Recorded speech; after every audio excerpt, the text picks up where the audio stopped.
প্রয়াত অভিনেতা মনোজ কুমার 87 বছর বয়সে প্রয়াত অভিনেতা। আজ ভোরে মুম্বাইয়ে প্রয়াত অভিনেতা। দীর্ঘদিন অসুস্থ ছিলেন মনোজ কুমার। একাধিক দেশাত্মবোধক ছবিতে অভিনয়, দাদা সাহেব ফালকে সহ বেশ কয়েকটি পুরস্কার পেয়েছেন মনোজ কুমার।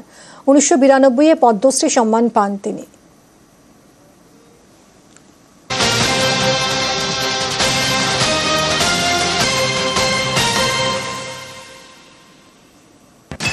শিলিগুড়িতে সিবিআই অভিযানে ধৃত এক। এইমসে ঘুষ দিয়ে কাজের বরাত। হাকিমপাড়ায় ঠিকাদারের বাড়িতে সিবিআই হানা। আরো ডিটেলে জানাবেন পার্থ, আমার সহকর্মী রয়েছেন সঙ্গে। পার্থ, গতকাল কিন্তু রাত ভর এই অভিযান চলে এবং ভোরের দিকে 9:30টার দিকে কিন্তু ওই অভিযুক্ত এক ঠিকাদার কিন্তু গ্রেপ্তার করেছে এবং এই ঘটনায় আরো বেশ কয়েকজন ঠিকাদার জড়িত রয়েছে। বিশেষ করে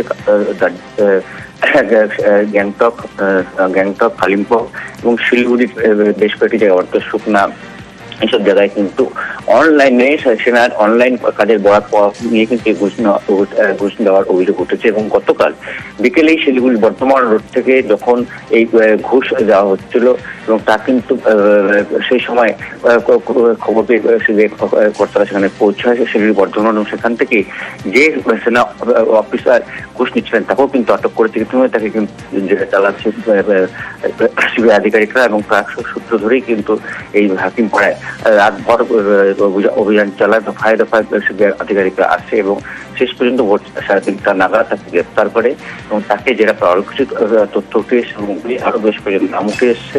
তারা শিলিগুড়ি এবং গ্যাংটকেও রয়েছে। সেই সব ঠিকাদারদের বাড়িতেও কিন্তু আজ হানা দেবে সিবিআই আধিকারিকরা। ধন্যবাদ পার্থ।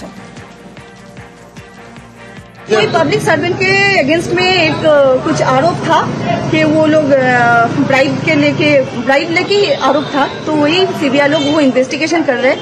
वही उनका सर्च वारंट लेके वो लोग आए।